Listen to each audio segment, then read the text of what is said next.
अब मैं तुम्हें वो दिव्य अस्त्र प्रदान करूंगा जो इस समय संसार में और किसी के पास नहीं है। ये सभी अस्त्र इच्छानुसार रूप धारण करने वाले, शक्तिमान और परम उदार हैं। मंत्र द्वारा आवाहन करने पर वो बाण के फलक पर स्थित होकर शत्रु पर आक्रमण करते हैं। इन अस्त्रों के द्वारा तुम देवता, असुर, गंधर्व, नाग आदि समस्त जीवों पर विजय पा सकोगे। इससे पहले कि मैं तुम्हें इनके आवाहन और विसर्जन आदि के मंत्र प्रदान करूं, तुम्हें प्रतिज्ञा करनी होगी।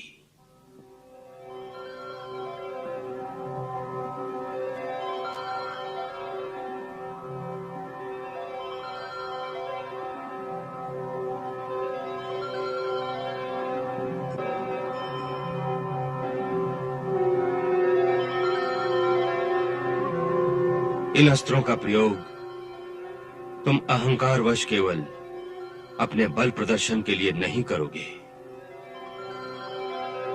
जिसने तुमसे शत्रुता नहीं की उस पर प्रहार नहीं करोगे।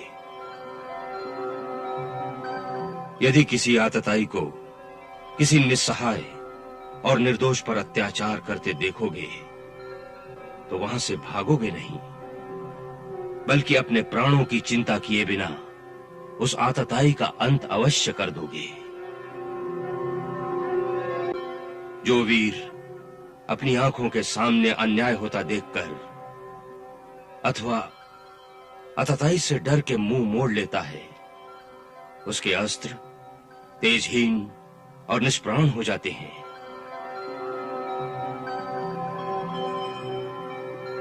अंतिम प्रतिज्ञा। जो अपने समूह से बिछड़कर अकेला और निस्सहाय हो, जिसके वंश में आगे पीछे कोई ना हो, अर्थात जिसका पिता ना हो और ना पुत्र हो, वीर पुरुष ऐसे प्राणी का वध नहीं करते, क्योंकि ये पाप है। तुम दोनों इस बात की प्रतिज्ञा लो।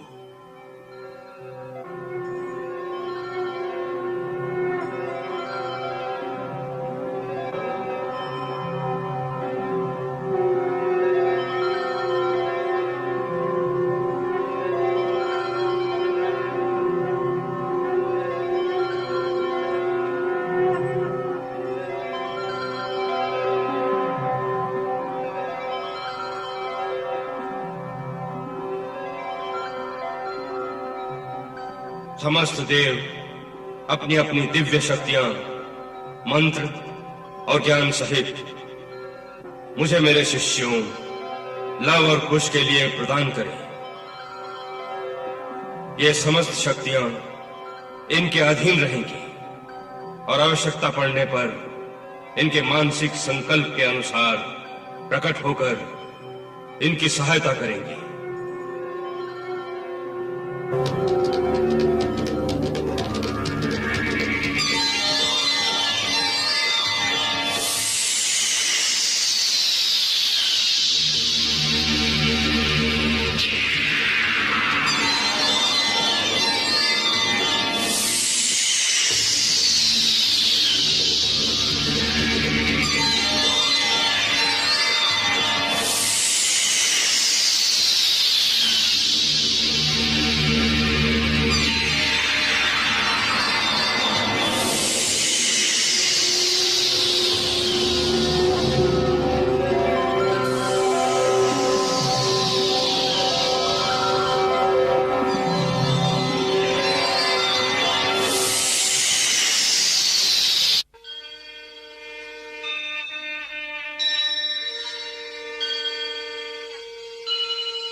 कल्याण हो।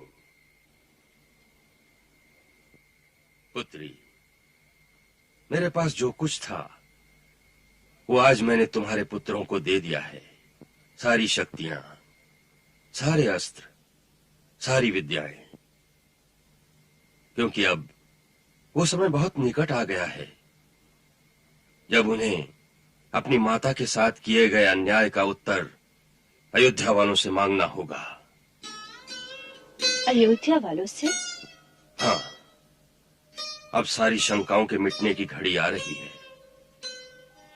उसी के लिए मैंने इन्हें शस्त्रकला और संगीत दोनों में प्रवीण कर दिया है। इन्हें दोनों का प्रयोग करना पड़ेगा। इधर जिस महाव्रत का अनुष्ठान मैं तुमसे करवा रहा हूं वो भी वृथा नहीं जाएगा। अति शीघ्र तुम्हें पति के दर्शन होंगे तथा पिता को पुत्रों की और पुत्रों को पिता की प्राप्ति होगी। इस व्रत की पूजा वहां होगी जहां दो नदियों का मिलन होता है। सो मुझे उन दो नदियों के संगम पर ही तुम्हारी व्रत पूजा करानी होगी। इसलिए यात्रा की तैयारी करो। जो आज्ञा गुरुदेव।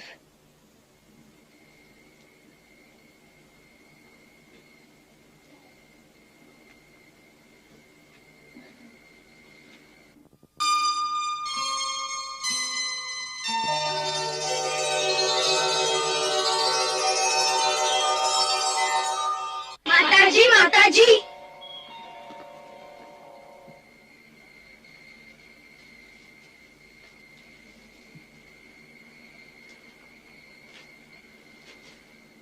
प्रणाम माताजी।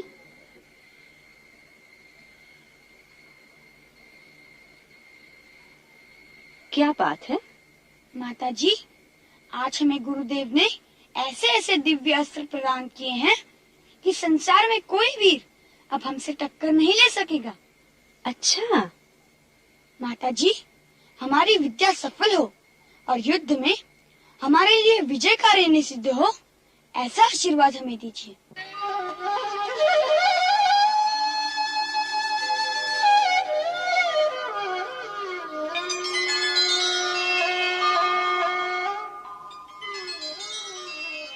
भगवान तुम्हें सर्वदा शक्ति और सफलता दे, जिससे तुम अपने कुल की कीर्ति बढ़ाओ और तुम्हारे पूर्वज तुम पर गर्व कर सके।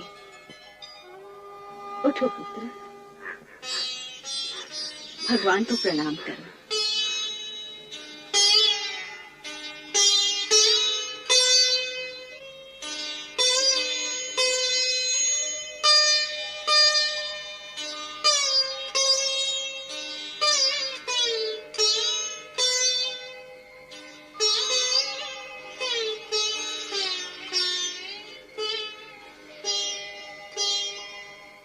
माताजी, गुरुदेव ने कहा है कि वो आपको लेकर दो नदियों के संगम पर एक महापूजा करने वाले हैं। उसके लिए उन्होंने हमें बहुत से कमल के पुष्प लाने को कहा है। हाँ, मैंने एक दीर्घ तपस्या व्रत का अनुष्ठान धारण किया है। उसके लिए गुरुदेव ने कहा है कई सहस्त्र पुष्प चाहिए। आप चिंता न करें माताजी, दूर दूर तक जहाँ जहाँ भी सरोवरों में कमल के फूल होंगे, मैं वह सब इकट्ठा करके लाता रहूंगा। आप अपनी पूजा आरंभ करें। ये व्रत आप किसी विशेष उद्देश्य की सिद्धि के लिए कर रही हैं?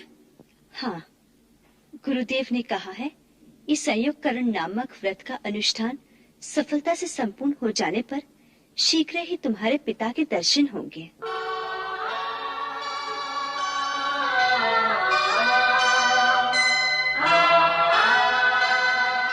हमारे पिताजी, उनके दर्शन हमें होंगे?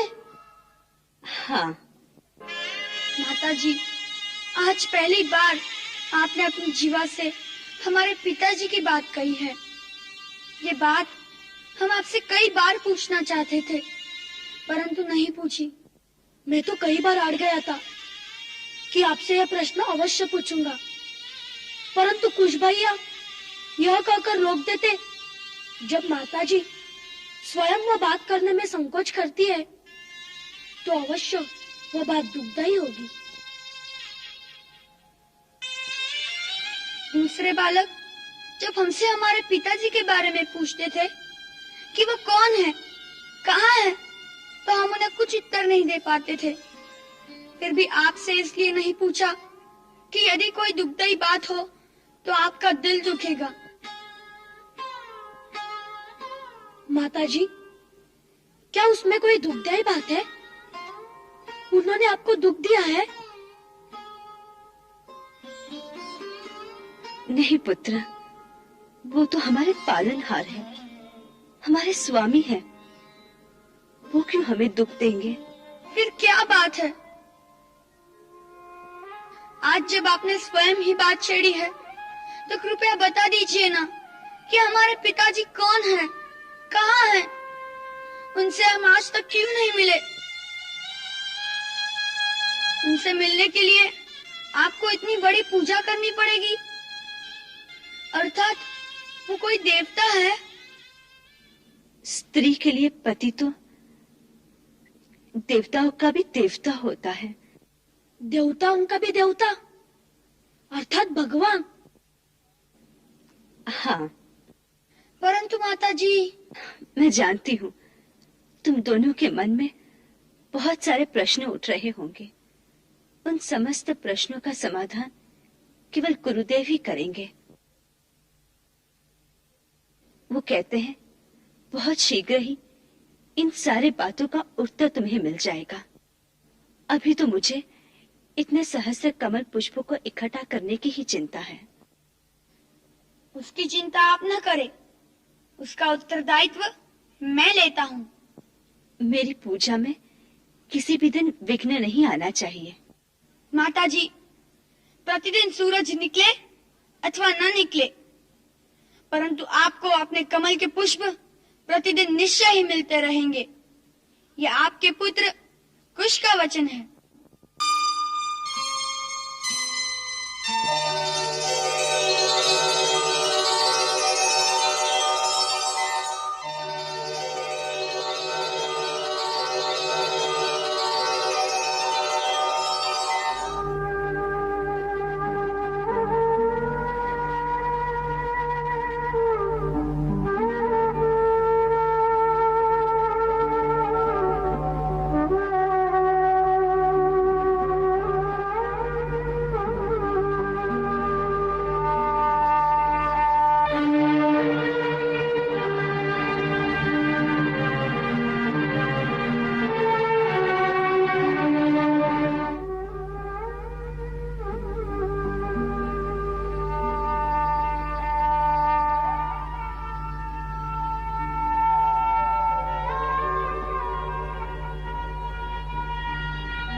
महाराज, आपकी आज्ञा के अनुसार यज्ञ में भाग लेने के लिए महारानी सीता की स्वर्ण मूर्ति बना दी गई है।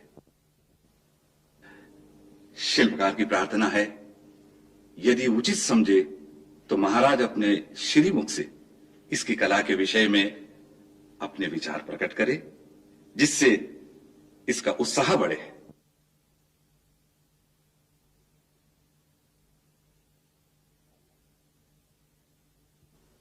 अति सुंदर। शिल्पकार ने अति सजीव मूर्ति का निर्माण किया है। इन्हें हमारी ओर से उचित पुरस्कार प्रदान किया जाए।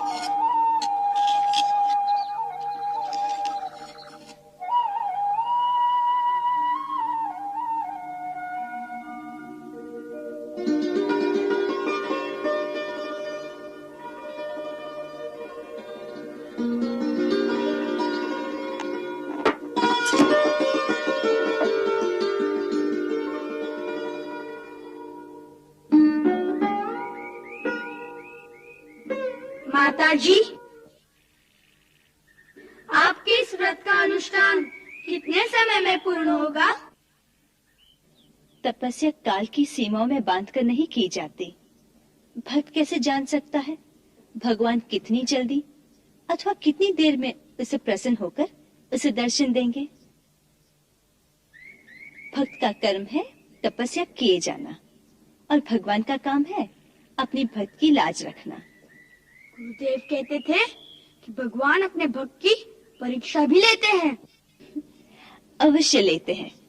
भक्त सच्चा हो तो फिर परीक्षा से क्या डर, जितनी चाहे परीक्षा ले ले। आपकी भी परीक्षा लेंगे? हो सकता है। माताजी, आपकी पूजा आरंभ कब होगी? वो तो गुरुदेव ही जाने। वो कह रहे थे कोई शुभ मुहूर्त की प्रतीक्षा कर रहे हैं। माताजी, हमने बहुत सारे कमल पुष्पों के सरोवर देख लिए हैं। आप पूजा आरंभ कर दीजिए, हम कमल लाया करेंगे। अच्छा।